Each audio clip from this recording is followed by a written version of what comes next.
ગુજરાતમાં વીજલાઇનની કામગીરીને લઈને મોરબી, સુરેન્દ્રનગર, જામનગર, ભરૂચ, કચ્છમાં જે ખેડૂતો છે તેમાં ભારે આક્રોશ જોવા મળ્યો છે અને આ પછી મોરબીના જેતપર ગામે ખેડૂતો અમરનાથ ઉપવાસ પર બેસી ગયા હતા। ત્યારબાદ સરકારે વીજલાઇનની કામગીરીમાં વળતરને લઈને નવો પરિપત્ર બહાર પાડ્યો। જો કે હજુ પણ ખેડૂતોમાં આક્રોશ યથાવત છે। તો આજે મોરબીમાં ખેડૂતો દ્વારા સરકારના આ પરિપત્રનો વિરોધ કરીને જિલ્લા કલેક્ટરને આવેદનપત્ર આપવામાં આવ્યું છે। તો આવો જાણીએ સમાચાર વિસ્તારથી। નમસ્કાર, જમાવટ સાથે હું છું પાર્થ।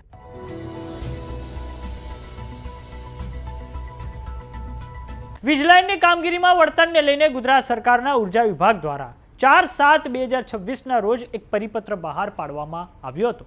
આ પરિપત્રનો વિરોધ કરતા આંદોલન પાર્ટ 3 અંતર્ગત આજે વિશાળ પદયાત્રા યોજીને જિલ્લા કલેક્ટરને મોરબીના ખેડૂતો દ્વારા આવેદનપત્ર આપવામાં આવ્યું છે।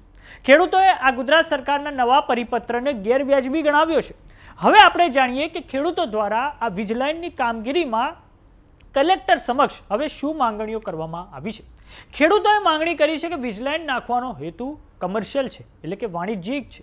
ટાવર બેઝ અને કોરિડોરની જમીનની બજાર કિંમતનું 100% સોલ્યુશન સાથે કુલ બજાર કિંમતનું 4 ગણું વળતર આપવામાં આવે। એટલું જ નહીં, જો ખેડૂત વળતરના બદલે ભાડું ઈચ્છે તો ટાવર બેઝ અને કોરિડોરનું માસિક ભાડું ચૂકવવાનો પણ તેને વિકલ્પ મળવો જોઈએ।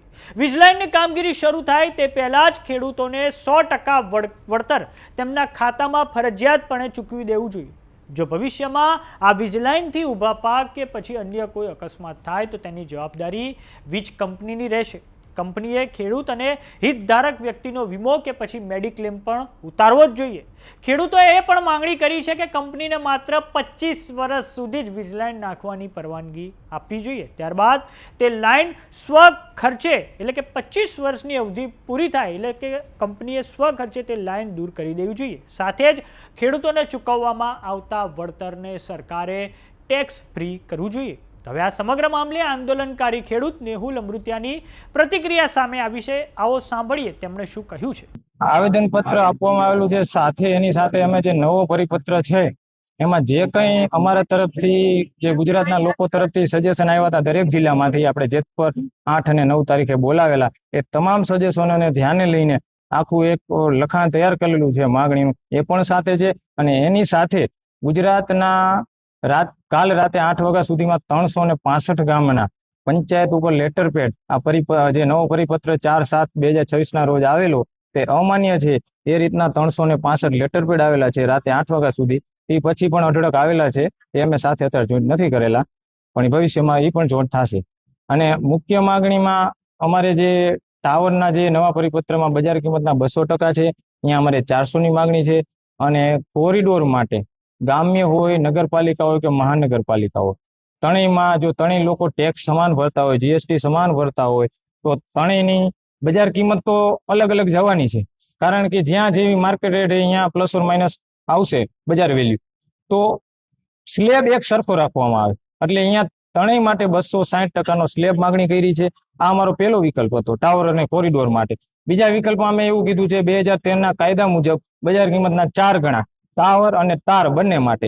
એ પણ જો માન્ય ન હોય તો ત્રીજો ઓપ્શન એવો છે 2006 જે લાયસન્સી રૂલ છે એ મુજબ અમને ભાડું ચૂકવવામાં આવે।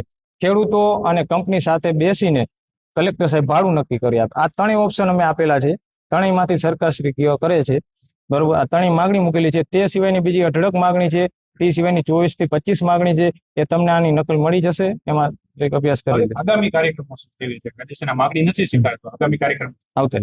તો વાત કરીએ વીજલાઇનની કામગીરીની, તો સૌપ્રથમ તો ડિસેમ્બર 2025માં જે કચ્છના મુન્દ્રા ખાતે જ્યારે ખાનગી વીજ કંપની દ્વારા વીજલાઇન નાખવાની કામગીરી હાથ ધરવામાં આવી, તે વખતે ખેડૂતો દ્વારા ભારે વિરોધ કરવામાં આવ્યો હતો અને મોટાભાગની જગ્યાએ ખેડૂતોની જે ફરિયાદ છે તે વળતરને લઈને છે। પરંતુ જ્યારે ગુજરાત સરકાર દ્વારા તાજેતરમાં 4મી તારીખે જે પરિપત્ર બહાર પાડવામાં આવ્યો છે તેમાં સરકારે સ્પષ્ટ કર્યું છે કે ખેડૂતોને બજાર ભાવના 2 ગણું વળતર આપવામાં આવશે। પરંતુ હવે ખેડૂતો માંગણી કરી રહ્યા છે કે તેમને 4 ગણું વળતર મળવું જોઈએ।